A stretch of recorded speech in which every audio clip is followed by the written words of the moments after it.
Welcome to Daddy's Pet Talk. Ikaw at ang pet mo, ang bida rito. Nandito po tayo ngayon sa Quezon City Circle. Siyempre, nandito ngayon ang mga exciting at makulay na pet event na Furs de Mayo 2026. Hatid sa atin to ng Animal Kingdom Foundation at Quezon City Vet at syempre ang Quezon City Memorial Circle. Makasama natin at iba't ibang adorable pets, responsible fur parents, pet advocates at exciting activities para sa ating mga pets. Ito ang inyong Daddy Wax at samahan ninyo ako sa ating Kapet Talk habang iniikot natin ang event, kumuha ng mga inspiring stories at nakilala ang mga fur babies na tunay na bida ngayong araw ng May 2026. Kaya don't forget to like, share, and subscribe at pindutin ang notification bell para i-update kayo sa lahat ng pet adventure natin. This is Daddy Wax ng Daddy's Pet Talk. Ikaw at ang pet mo, ang bida rito. Tara, simulan natin ang mga Furs de Mayo 2026. Thank you po! Welcome to Daddy's Pet Talk. Ikaw at ang pet mo, ang bida rito. You know?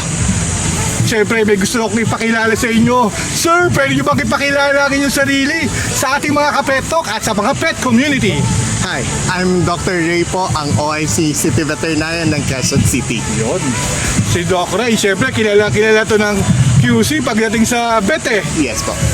Doc Ray, ano ang meron ngayon? Dahil second year na to eh. Yes po, this is year 2 po ng ating Furs de Mayo. So this is a celebration po ng human-animal bond. Pinapakita po natin kung ano po ang tibay ng relasyon ng mga pet owners natin at yung kanilang mga fur babies. And naging ano po tayo, kinuha natin ang konsepto ng Flores de Mayo dahil ito na po ang pinapakita nating bagong pamilya, bagong kultura na ang ating mga fur babies ay kabahagi na talaga ng pamilya natin. Kung tawagin sir eh, paumili.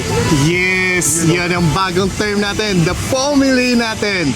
So yan po ang gusto natin ipakita dito na hindi na po sila pag-aari, hindi na po sila binili, but kabahagi po talaga ng pamilya natin. At yun po ang gusto natin makita sa bawat Q-citizens natin na ang mga alagang aso, pusa ay bahagi ng pamilyang Pilipino. Yung talaga Doc Ray yung pinunta ko rito eh. Yes po. Yung team talaga ng Quezon City Vet na kung bakit lagi nyo na itong gagawin taon-taon. Yes po. Nag-umpisa ito sa isang wild idea na bakit hindi natin i-celebrate ang Flores de Mayo na wherein kinuha natin yung konsepto ng Flores de Mayo. So hindi natin ginagawang gayahin natin ang Santa Cruzan, but instead meron tayong advocacy statement dito. Meron tayong pinapakita na kailangan pagtibayin po yung relasyon ng the fur parent at ng fur baby po. Yun po ang gusto makikita. At yun ang makikita natin mamaya-maya po sa ating mga parada. Doc Ray, yung mga activities dito, alam ko kayo na pa kayo umaga nandito. Yes. Ano yung mga kaganapan kayo ng umaga? Kasi alam ko hanggang gabi to eh. So, mula po kaninang alas 10 po, nag-open tayo with 37 exhibitors po. And then, kasabay ng mga exhibits natin, meron din po tayong vet services. So, nandyan yung libreng bakuna, may libreng consultation, deworming, microchipping po. So, lahat ito libre handog sa atin ng Quezon City Government po. Doc Ray, may nagtanong ha. Siyempre nabasa ko to sa page nyo eh. Yes po. Pwede bang pumunta, kunyari next year, kahit hindi taga Quezon City? Ang pinaplano natin po, maging open na tayo para sa lahat dahil ngayon po ang daming nag-complain bakit hindi natin inopen for other cities. So since maganda po ang respond, may demand po, so baka next year po i-open natin, mag-i-intercity na tayo for the Furs de Mayo. Ibig sabihin, Doc Ray, di ba ang Quezon City, Star City to eh. Yes yung mga po. celebrity, di magiging Pau City na rin to. Yes po, yun ang gusto gusto natin ipakita dahil tayo po ay awardee ngayong taon na to for Animal Welfare Program. So binigyan tayo ng award ng Department of Agriculture. So gusto natin pagtibayin na tayo talaga nararapat na tumanggap ng award na yan na pinopromote natin yung animal welfare and what else, di ba? Tayo ang maging sentro dahil tayo ang pinakamalaking city sa buong Metro Manila. Kaya Doc Ray, ako talagang siyempre yung shop ko rin, yung shop ko sa, mayroon din ako shop sa Kainta, may shop tayo sa Cubao. Talagang sabi ko, pupuntahan ko kahit malayo yung ano. Thank Kasi you. siyempre, gusto ko supportahan, ipakita sa pet Yeah. community at sa mga OFW all over the world kung ano na meron ng Quezon City. Yes po, ang laki na ng pinagbago na ating programa po. Mula pa po last year, marami na tayong mga series of events po na wherein hina-highlight talaga natin yung ating services at the same time celebrating our relationship with our fur babies po. Doc Ray, isa pang katanungan, sa tingin nyo, anong naibibigay nito sa pet community natin? Ito po, kanina ko po sinasabi, pinapatunayan natin na tapat tayo sa commitment natin na we are an animal welfare friendly city po. Siyempre, saludo ko sa inyo, Doc Yes. Ray. Talaga yung pagsisikap ninyo sa department nyo po, sa Quezon City Vet. Doc Ray, baka pwede nyo mong i-invite yung mga pet community natin at mga pet talk next year para mas dumami ang pumunta rito. Yes po, we look forward po for year 3 ng Forest de Mayo. So ngayon pa lang, inaanyayahan namin lahat na suportahan at dumalo po sa ating celebration. Ang Flores de Mayo hindi lang para po sa mga Catholic community but kasama na po ang ating pets, kasama ating family members po, the new family natin. So let's celebrate po a new culture. We're starting a new concept of heritage. After all, this is the Heritage Month. So tama na pong baguhin at mag-introduce tayo ng bagong konsepto. Dahil total bago na rin po ang definition natin ng pamilya. Correct. Halos lahat, meron na pong alagang aso at pusa at pamilya na po ito. Hindi na po ito pag-aari. So tama na po yung kumuha ng aso para maging bantay. Wala na po yan. Wala na po. Sila po ay kabahagi at kasama natin, katabi nating matulog, kayakap habang nanonood ng TV. Stress reliever. Correct. Yeah. Doc Ray, ako, isang karangalan na interview ko. Kasi dati ang ini-interview ko lang sila Doc ano Na-interview ko siya sa may bagong buhay sa may Project Yes, 4. Tapos nung tinuro ka sa akin, ikaw yung head po taga sa uy, jackpot to. Dahil ma-interview ko si Doc Ray. Kasi last year hindi kita nakita. Yes, Kasi po. siguro, Sobrang busy. yes. Pero Doc Ray, parang nakita ko masyadong active lahat ng mga nandito ngayon Yes po. Mula pong, as I've said po, ang Quezon City Veterinary Department po gumagawa ng paraan po na maging inklusibo tayo at makita po na available ang services natin. Ang goal natin po is makapag-provide tayo ng accessible veterinary care. So, ito po ay umpisa lamang. Meron pa tayong mga susunod na programa. Meron tayong mga dinidevelop po. Meron tayong mga community clinics na i-develop natin kasama ating mga sponsors. Sineselebrate natin din today po, first time, na we have this number of exhibitors. For the Dami. past years po, wala pang 20 ang ating Opo. exhibitors. Ngayon, dami. Pero this year po, punong-puno. Ang dami nating nag-exhibit. So this is a proof po na maraming nakakita at nakarecognize po na dapat suportahan ng programa natin. At gusto natin kabahagi dito mga sponsors natin when we deliver our services to our communities. Yun. Very well said. Talaga, Doc Ray. Yeah. Doc Ray, baka may gusto kang i-shoutout. Nananawagan po kami sa lahat ng four parents po. Huwag kayong mag-atubili po na sumangguni ng pangangailangan. Hindi man tayo fully equipped to provide veterinary care, but we are doing our best po na maitawid natin ang pangangailangan ng mga pets natin. So may libre tayong consultation po sa Quezon City Hall. Meron din tayong schedule sa mga district action offices. So hindi na po mahirap na humingin tulong para sa mga alaga po natin. So tangkilikin lang po ang ating serbisyo and ito po ay handog sa atin through the Quezon City government, through our Honorable Mayor Joy. So pasalamat po tayo sa kanya dahil suportado po niya ang lahat ng programa po natin. Yun talaga eh, talaga yung sa likod nito, Yes yung po. sumusuporta. Yes. Siyempre talagang yun ang magbibigay sa atin ng mas siglat pa. Yes po. Doc Ray, talagang maraming salamat. Maraming salamat din. Gusto pa kitang interview dahil ang kubisigan na dahil pipila na yung mga ano. Yes, yes, sir. Doc Ray sa Daddy's Pet Talk! Doc Ray, ikaw at ang mga pet nandito, ang bida. Thank you, sir. Thank you, po. thank you. Welcome to Daddy's Pet Talk! Ikaw at ang pet mo, ang bida dito. Sir, magandang hapon sa iyo, sir. Magandang hapon din po. Sir, pwede niyo bang pakilala sa pet community at sa mga ka-pet talk natin kung sino kasama mo ngayon dito? Sir, ako po si Charles Galang, taga Quezon City, and this is my pet, Maruha. Yun, si Maruha. 9 years old Pomeranian. Maruha! Ayan, oh. Sir, grabe yung preparation mo yata dito, sir, ha? Thank you po. Parang... Ano yung tagang kompleto, sir? Anong team na to? Anong team niyo to, sir? Siya po si Reyna Abundancia. Opo. Queen of the Feast.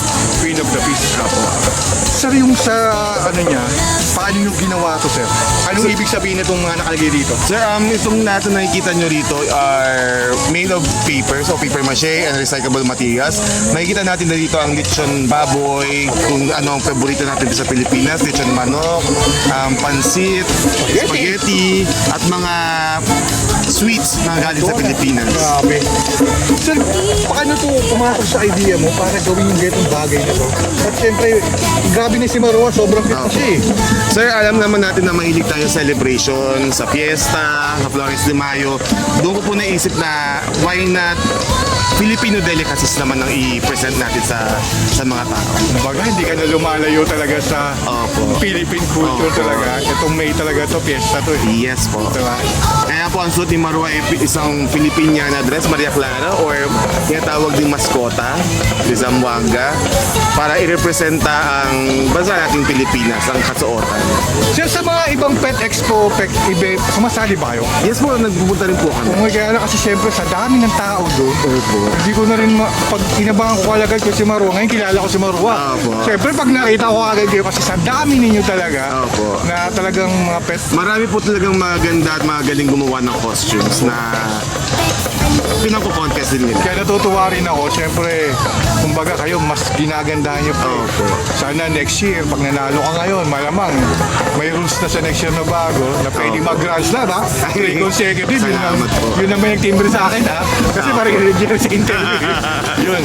Sir, bali po, ito si Marwa, talagang pet niyo talaga to. Apo. Kayo talaga yung Ako po parents niya. nag-alaga simula pagkasitay. Oo. Saan ka sa huwag naman natin sabi ko sa kasaksikan TV. Parang gusto ko pang interviewin pa eh. Gusto kong yung harmony nyo, hindi lang sa contest ito, gusto kong ibida mo naman yung si Marua sa ikaw, kung paano yung mga nangyari. Sige po, Sana sir. next day, Yes po, isend na lang po natin. Oo naman. Yes po. Kasi sir, sa atin, di ba, binibida ng mga fur parents, yung mga pet. Kasi, Yes po. ano to eh, for kids to eh. Yes po. Whatever happens, Sir Charles, Yes po. nasa Daddy's Pet Talk na kayo. Yes po. Salamat Sir, po. baka may Thank gusto you. kong i-shoutout dyan, sir. Shoutout po sa mga ka-fur parent ko, hindi lang dito sa Quezon City, sa mga munisipyo at cities. Yan po. Secretary sa Daddy's Pet Talk. Ito ang inyong Daddy Wax na laging nagsasabi dito sa Daddy's Pet Talk. Ikaw, Sir Charles, at siyempre si Marua. Marua! Baby, Marua! ang bida rito. Thank you po. Salamat Sir po. Charles, thank you. Thank you. Welcome to Daddy's Pet Talk. Ikaw at ang pet mo, ang bida rito. Sir, magandang hapon sa iyo, sir. Magandang hapon din naman po. Sir, pwede mo bang ipakilala ang iyong sarili at yung pet na kasama mo rito? My name is Greg Porras Jr. and this is my fur baby, Tantan. Hi, Tanta. 5 years old, Chihuahua. Si Tata ay 5 years old na chihuahua. Sir, anong motive nitong ginawa mo sa kanyang... Kung mapapansin nyo, siya yung laging kapartner ni Reyna Elena. So, si si Constantine. Esco, si Constantine. Oo. Last year ba nandito ka rin ba? Yes po. Sige, Ito rin same din yung babalikan ko na. yung ano ha, yung video natin doon. Sige. Pero kasi yun, ang hindi ko kayo na-interview yun eh. Ah. Sa daan lang eh, di ba? Kaya ngayon talagang backseat na taga ang tinirada natin para madaong palad kayo. Bali, ilang years na sa ito? Alin po boss? Si yung, ito, since birth, kasi anak siya ng isang dog ko. So, 5 years na rin siya sa akin. Sa mga pet expo, mga pet events, sumasali kayo sa mga fashion na ano? Yes, different city, sumasali din kami. Kumbaga, si Tantan is talagang kontesero talaga to. So, nakakatuwa lang kay Tantan is talagang nagwo-walk siya without leash pag may mga event. So, yun naman din maganda sa kanya. Sa kanila mo maganda sa inyo, tinuturuan nyo maging tame eh. Yung hindi na di-distract. Yes, hindi siya nadidistract kahit maraming dog. Basta sunod lang siya ng sunod sa akin pag Kaya nga, nag-event. bali si Tantan, ano mga paborito nitong kinakain? Mahilig siya sa treats Oo. and then sa mga hot dogs. Pero ngayon, binabawasan ko na lang. More on treats na lang siya. Bali ilang beses siya pinapakain? 2 times a day na lang. Para, Ayun o. kasi medyo lumulusog na siya. Oo. Kasi pangit rin pag medyo overweight. Oo. Para at least maging maganda. Yan si Tantan, no? Ang cute. Baka meron kang gusto sir, mga i-shout out or i-invite siyempre sa susunod Ayun. next year, di ba? Sa mga katulad kong for parents, sana sa next year, maka-join naman kayo dito sa Forest de Mayo ng Quezon City. Yun. Talagang dati konti lang kayo. Yes. Parang balita ko, ang dami na. Marami na Ang tayo haba ngayon. nito. So, ibig sabihin lang yan, dumadami yung maraming per parent na naiengganyo sa mga fur babies. Siyempre kanina nga may sinabi kanina si Doc Ray na may mga nagtatampo na bakit Quezon City na. Kaya yata feeling ko next year, sabi ko nationwide na eh. Ayun. Diba? So, mas maganda rin yun kung i-open nationwide yung competition no? na yan. Dami So, din yun. sobrang siguro dami na makaka-join. Talagang- Ngayon kasi is limited. No, more on Quezon City lang. nangangapa pa eh kung paano yung mga gagawin, di ba? Mga rules para rin naman sa mga pets natin Yes. na hindi sila masyado ma-stress. Yes, tama yan. Sir, maraming salamat. Thank you Siyempre, very much Ito yung din, Daddy sir. Waxer Okay. ng Daddy's Pet Talk. Ikaw! At siyempre si Tantan. Thank you. Thank you, Ang Daddy bida Doc. dito. Thank you po. Thank you. Welcome to Daddy's Pet Talk. Ikaw at ang pet mo ang bida rito. Ma'am, magandang hapon. Magandang hapon po. Ma'am, pwede niyo bang ipakilala ang inyong sarili? At siyempre, yung kasama niyo rito.